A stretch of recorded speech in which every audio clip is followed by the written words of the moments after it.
स्नेहा अपनी सहेलियों के साथ शॉपिंग पर गई थी। जब घर आती तो कहती आज तो बहुत थक गई। तभी उसकी जेठानी पार्वती आकर कहती आ गई तुम। स्नेहा हाँ भाभी बहुत थक गई हूँ पार्वती। मैं तुम्हारे लिए पानी लेकर आती हूँ। स्नेहा थैंक यू भाभी। पार्वती कहती क्या क्या शॉपिंग कर कर आई हो, दिखाओगी नहीं। स्नेहा भाभी आपने जो जो सामान कहा था मैं सब लेकर आ गई और यह साड़ी मुझे बहुत पसंद आई, इसलिए यह भी ले ली। पार्वती कहती अच्छी तो है लेकिन महंगी दिख रही है, कितने की है। स्नेहा भाभी पूरे 5,000 रुपये की।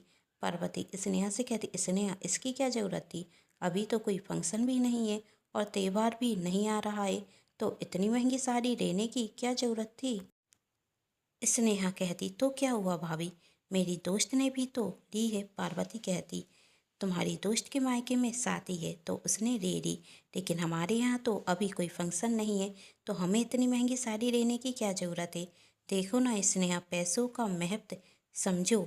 स्नेहा फिजूल में पैसे खर्च करना अच्छी बात नहीं होती, हमें पैसे बचा कर रखना चाहिए, मुसीबत के वक्त पर काम में आते हैं। अभी तुमने कितनी पार्टी की थी तो उसमें भी 15,000 रुपये खर्च कर दिए। इस तरह पैसे खर्च करोगी तो कभी पैसे बचा ही नहीं पाओगी।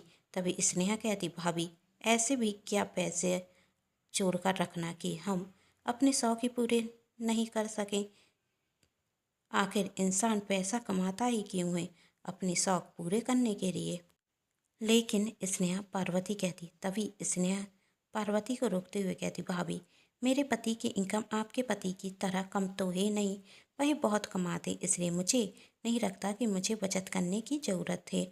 हाँ बचत शब्द आपके लिए अच्छा लगता है, और प्लीज़ मुझे बात बात पर रोका मत कीजिए, मुझे अच्छा नहीं लगता। और हाँ मैं खाना भी खाकर आई हूँ, इसलिए मेरे लिए खाना भी बनाने की कोई ज़रूरत नहीं है।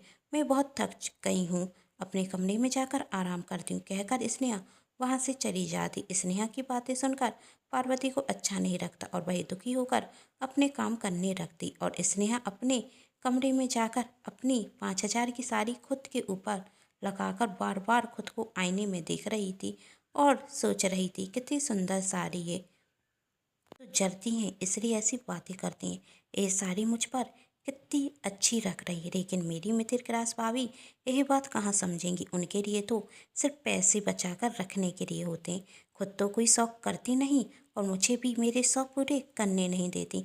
इस घर में रहूँगी तो इनकी तरह रहना पड़ेगा, इससे अच्छा तो मैं दूसरा घर ले लेती हूँ। आने दो आज सुनील को, सुनील से बात करती हूँ कि अब मैं इस घर में और नहीं रह सकती, अपनी जेठानी की और बातें नहीं सुन सकती। रात को जब सुनील घर आता तो स्नेहा अपने पति सुनील से कहती मैं तुम्हारी भाभी से परेशान हो गई हूँ, हर बार मुझे टोकती रहती हैं, एक साड़ी क्या खरीद ली, बाहर खड़ा कर दिया, ज्ञान की वर्षा करने रखी कि पैसे संभाल कर रखा करो, पैसे फिजूल में खर्च मत किया करो। परेशान हो गई हूँ मैं तुम्हारी भाभी से और उनके लेक्चर सुनते सुनते, अब मेरे बस के बाहर है। यदि मैं बच्चों का कोई खिलौना देती हूँ तो भी उन्हें परेशानी होती, कहती हैं इतना महंगा खिलौना लेने की क्या ज़रूरत थी।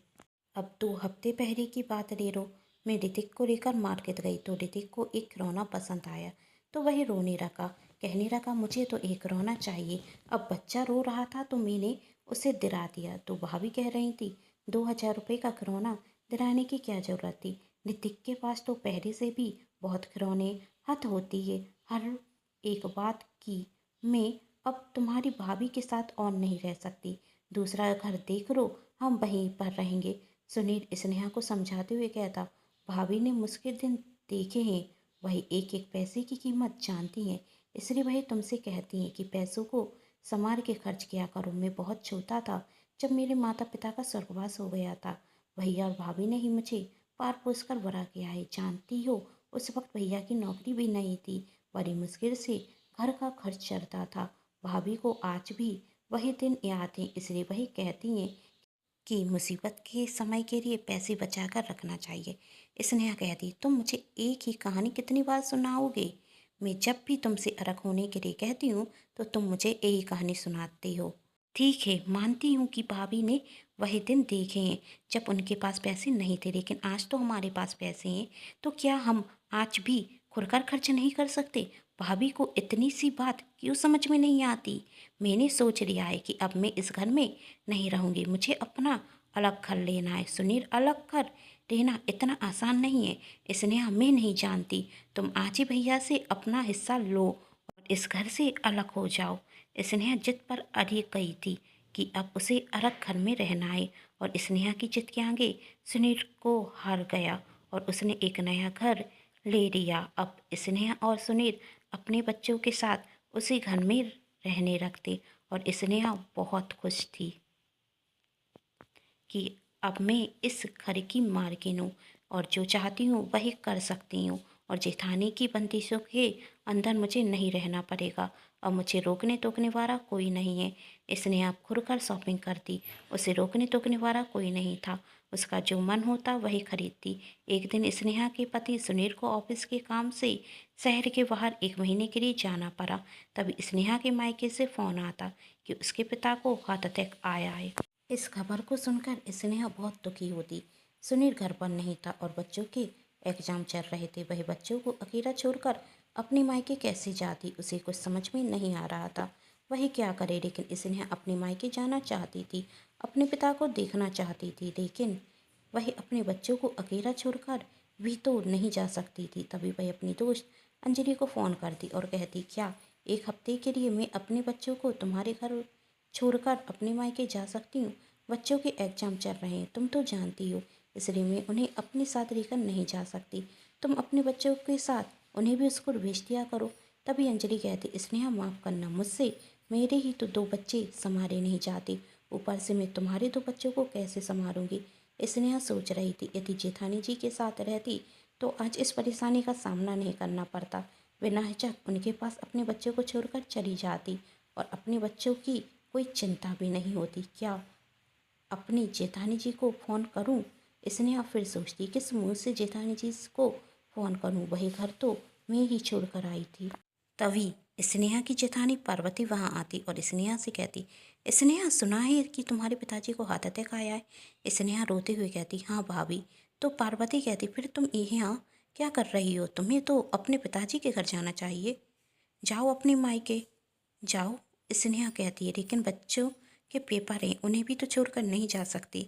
स्नेहा की जेठानी कहती, मैं हूं ना, मेरे होते हुए तुम्हें बच्चों की क्या चिंता। जाओ, तुम जाने की तैयारी करो और हाँ, ये पैसे ले लो। ऐसे वक्त पर खाली हाथ नहीं जाना चाहिए, क्या पता कब पैसों की ज़रूरत पड़ जाए। वैसे भी 2 दिन के लिए बैंक बंद है तो पैसों की ज़रूरत पड़ सकती है। 10,000 रुपये देते हुए स्नेहा की जेठानी ने कहा। यह देख स्नेहा की आंखों से आंसू बहने लगे। तभी स्नेहा की जेठानी स्नेहा के सिर पर हाथ फेरते हुए कहती, अरे पगली, रो क्यों रही है? कुछ नहीं होगा तेरे पिताजी को। अच्छा, तू जाने की तैयारी कर और बच्चों की चिंता बिल्कुल मत करना। स्नेहा जाने के लिए तैयार हो जाती और स्नेहा की जेठानी बच्चों को तैयार करने रखती अपने साथ ले जाने के लिए। स्नेहा की जेठानी पार्वती स्नेहा को स्टेशन तक छोड़ने के लिए जाती। तभी स्नेहा अपनी जेठानी के गले रखकर रोने लगती। स्नेहा की जेठानी कहती, क्या हुआ स्नेहा? कहती, मुझे माफ़ कर दीजिए, मैं आपको समझ ना सकी। मैंने 5,000 की साड़ी खरीदी थी तो आपने मुझसे कहा था कि पैसे फिजूल में खर्च मत कर। उस दिन मुझे आपकी बात बहुत बुरी लगी थी। सिर्फ 5,000 के लिए आपने मुझे इतना कुछ सुना दिया, लेकिन आज आपने मुसीबत के वक्त 10,000 रुपये देते हुए एक पल के लिए भी नहीं सोचा।